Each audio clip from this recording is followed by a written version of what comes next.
What about child restraints, child seats, safety belts? I'm sure countless times your officers pull people over and they still are not buckling up.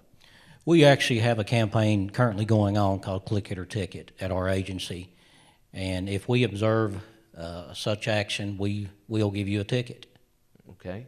What about somebody that's driving on the highway and following all the rules, especially the speed limit rule, and somebody's trying to shove them and push them, get behind them, tailgate them, and things like that? What are ways we can handle that? Again, what I would recommend, if you have a cell phone, if it's safe to do so, call 911. Also, if it's safe to do so, pull off the road, get away from that action. And still, yet there's a lot of teenagers, young people still texting, going down the highways, and they don't realize the danger of this. Can you tell us that danger? Yes, there is a danger to it. In particular, besides having the split attention that it requires to text while driving, looking away from the road and looking down at a cell phone, even momentarily, all it takes is fractions of seconds for a vehicle to pull out in front of you, to swerve from one lane to another, to stop in front of you. Even if you are driving on a side road at a slower speed, which a lot of people think, well, I'm not on a highway, that makes it a little more acceptable. We have more people walking there. You have more pedestrians. And it doesn't even take one of them stepping out in front of you. You have someone walking on the side of the road and you're not looking at the road. It's simple enough for you to strike them on the side of the road. Well, what about motorcycles now that we're talking about road safety? A lot of people's, not watching out for their motorcyclists. Jonathan, treat a motorcycle as you would another vehicle. Same rules of the road. Exactly. And if people would just follow these simple rules, you would save lives and see people, instead of having to go through all this danger and things like that, you would see a change take place if they just simply follow the rules. Yes, sir. A lot of what we see across the board is either not paying attention to safety guidelines, whether it be laws, rules, regulations, what have you, that are put in place, or ignorance of these things. And just not acting in that manner for whatever reason is what's putting everybody else at risk, as well as yourself. And I'm very sure you gentlemen have worked a lot of fatalities in your career at the Barbourville Police Department, and it's never easy going out there and, having to clean up a wreck scene like that.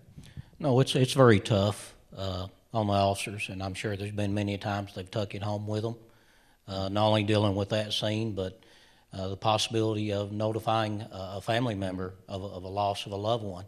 That's tough on everybody involved, from law enforcement to EMS to maybe the fire department that's responded. But it's tough on everybody that's involved. Which could have been avoided. I remember a few years back, there was a young girl, still had her cell phone in her hand where she was texting, hit a guardrail, and went out of this walk of life.